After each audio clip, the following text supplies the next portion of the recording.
Welcome to GRE Snacks, snackable episodes about the GRE exam and graduate school admissions. I'm Tyler, founder of Achievable, and we have an affordable GRE course that includes everything you need to ace your exam. A full textbook, tons of GRE questions that are backed by our memory-enhancing algorithm, and full-length practice exams. You can try it out for free at achievable.me, and if you like it, the code podcast gets you 10% off at checkout. Now, we have Travis Miner from Open Door Education back on the show today. Travis, do you mind just introducing yourself again for people who haven't heard you before? Absolutely. Thank you so much for having me, Tyler. My name's Travis Miner. I'm the CEO of Open Door Education. We're a small tutoring and test preparation firm based in the greater Boston area. We specialize in helping students with classroom success, organizational coaching, as well as test preparation on tests ranging from the SAT and ACT for high school students to tests like the GRE, the GMAT, and the LSAT for students who are applying to graduate schools. Awesome. And today we're going to talk about one of the most important things, I think, which is how to get your mind right the week of the test and how to set yourself up for success. So how do you start this one off when you're talking to students? Absolutely. So I think the most common trap I see students fall into, and I think this is one that probably might sound familiar to a lot of us, is the idea that we can get ourselves in the best possible headspace and be as physically ready as possible for something by starting 48 hours in advance. And it just doesn't work like that. And so the four factors that I think are crucial for us to consider are sleep, nutrition, hydration, and exercise. And all four of those elements contribute and reinforce one another in helping a student to be in the best possible headspace for test day. And really, naturally, these should be parts of all of our weekly considerations. But for a student to feel like they're really in a groove for test day, getting these things locked down and having a consistent schedule, routine, and rhythm really starts a week before test day itself. That saying I'm just going to get a good night's sleep the night before, that's great, and you should, but really you should start thinking really conscientiously about your sleep habits for the full week leading up to the test. Right.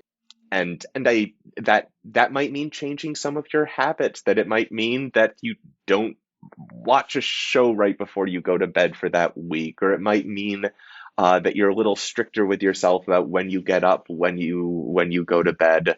But it's really important that if your test is on Saturday, you should start thinking about that the weekend before, not on Thursday night deciding it's time to get a good night's sleep. Right. And then the other thing too, generally, I don't know, I'm the kind of person that is a little bit more awake and alive in the afternoon, right? And a lot of times your GRE is in the morning. Yes. Right. And so it's like being thoughtful of that. Like you don't, well, first off, if you can schedule it for a time that's good for you, like if you can schedule in the afternoon, do that. But if you can't, then you need to be aware of the fact that maybe it takes you kind of like 2 hours from waking up to like get your brain going.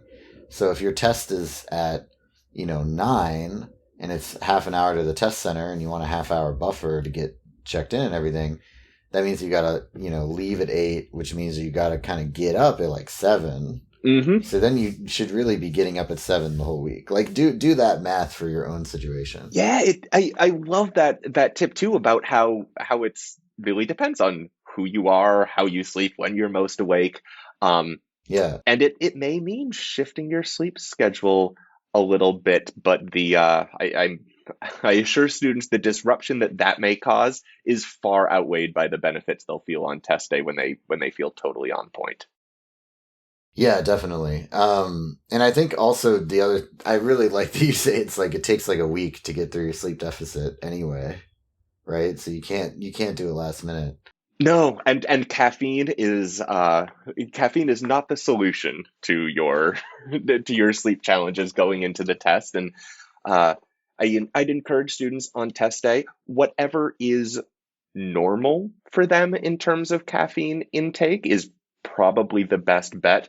But if possible, that's a week to not go overboard with the amount of coffee or the number of double shots of espresso that they're having, but Right. really try to build their foundation of rest, and set themselves up for alertness by getting a good night's sleep, as opposed to trying to artificially uh, change their alertness level. For sure.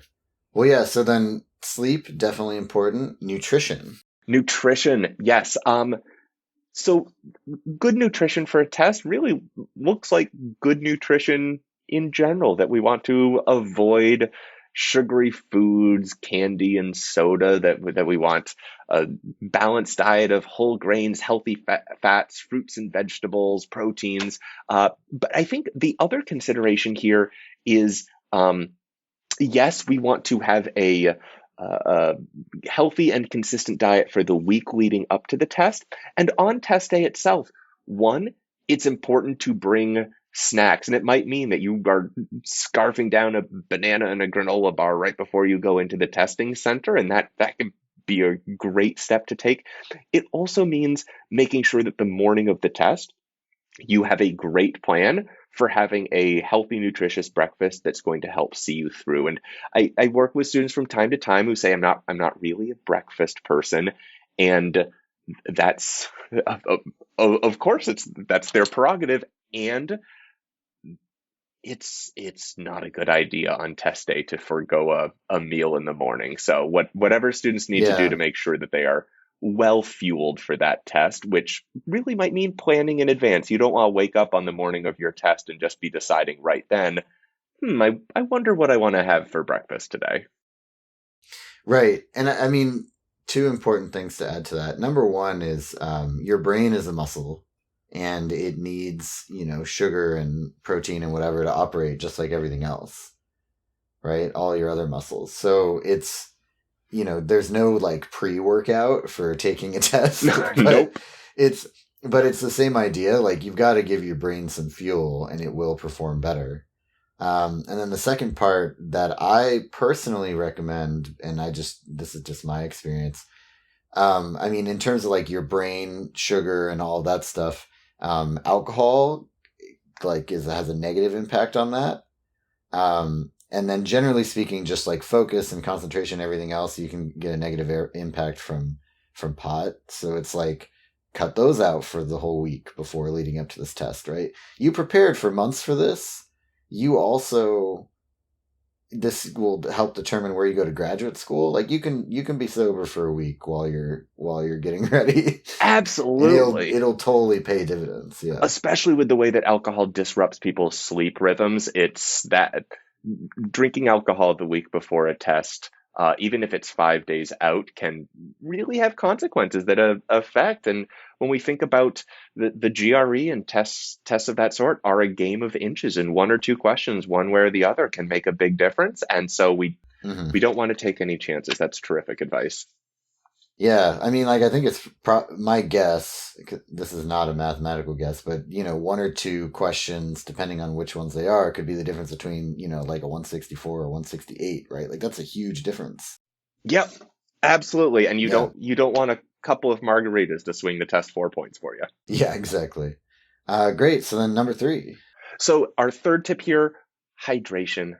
Uh, this uh, this starts again the week before the test. One of the most important things students can do is have a full glass of water, really right as soon as they wake up. Keep a water bottle with them at all time, and especially someone who's consuming caffeine. This becomes extra important. But in general, a hydrated brain is a happy brain, and that, as with sleep, as with nutrition, as with exercise, really starts a full week in advance. Yeah, and then the fourth one here. The fourth one, exercise. And there are plenty of studies to show that exercise and an exercise routine improves cognitive function. It reduces stress. And when I say exercise, this could take a lot of different forms. It could be yoga, martial arts, running, weightlifting, basketball, whatever it is for you, but something that has you moving your body. And not only does it have these effects that have been documented by numerous studies over the years that help us perform better on tests. But it's good for us emotionally. It's also sort of an antidote to the unusual nature of a test. We human beings did not evolve to sit in a small chair and fill out electronic bubbles on a screen for 4.5 hours. And so when we're going to engage in this sort of unnatural sedentary task, uh, we want to make sure that we are loose and limber and really feeling good in our bodies going into that. Now, the big ask that I give to my students, and I do try to walk the walk here, that I think this is probably the most important thing that I did the morning that I took the GRE, is to try to exercise before your test. And that might mean trying to get to a gym at 6 a.m. or whatever entails going for a run while it's still a little dark out. But from personal experience, I felt better in my test. I was calmer, I was more confident, I was more present because I'd already moved my body. I'd gotten those endorphins flowing, got into a good headspace, was able to listen to the music that put me in a good place. So I think there's a lot of ways that not just the week before, but even the morning of the test, it doesn't have to be something wild and crazy, but some sort of movement, some sort of exercise can really help us to leverage all of the work that we've been doing. And my hope is that each of these pieces, sleep, nutrition, hydration, exercise, these are not getting ready for the GRE, but they are the different components that help us to make the most of all of the work you've been putting in up to this point, and really about giving ourselves the best possible chances of success. Right. Like we said in another episode, it's like a sports game. Like you've got to get kind of mentally and physically prepared for the event, like the big event. And then the Hmm. other thing, just like I didn't hear you mention this, so I did just want to throw in my favorite form of exercise, which actually is a pretty good one. It's surprising, is just going for walks. Absolutely. And it's the easiest. It's by far the easiest one to do, especially if you're, oh, I need to do something the morning of the test, but I don't want to like kill myself with some deadlifts. I think that you should stick with your routine, but if you don't have a routine and you need to pick up one, walking is actually a really good form of exercise. It's low impact. It actually burns a lot of calories. And you can kind of, maybe you're listening to this podcast while you walk, or maybe you're listening to whatever you want to take a break from the GRE, right? Like you can kind of do multiple things while you're doing it. Absolutely. I think I like how when walking you can sometimes let yourself let your mind wander in some productive ways, that it might be even you're going for a walk sort of thinking through, all right, what have I done to be ready for this test, what are things I need to think about, and um, really ensure that you've checked a couple of boxes before you even get to the test center, which is nice. Yeah, so I'm going to throw in a surprise fifth one for you Please. here, which is practice. Yes. Should people practice? This is actually, I've heard both sides of this debate, so I'm curious what you think. Should people do it like practice or prep the week before the test, and if so, what's recommended? That's a great question. And my cop out to start with is, of course, it's different for every student, and know thyself and decide accordingly. My recommendation to students is that I think the first half of a week leading up to it should definitely involve some practice, and may even involve going after some of that most challenging content. And let's say hypothetically you've got a test coming up on Saturday, Monday, Tuesday, even Wednesday. You're probably chugging away and hopefully picking up some new content knowledge along the way, and you might even choose to do a full practice test on one of those days. I would be inclined to not recommend a practice test after, say, Tuesday or Wednesday of the Yeah, week before the test.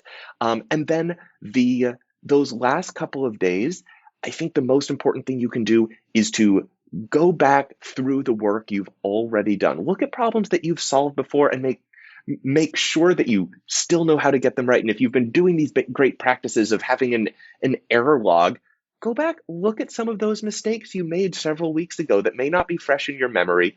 Make sure that we sort of bring those to the fore and say, yeah, I remember those mistakes, and I can remember to avoid them when I go take this test.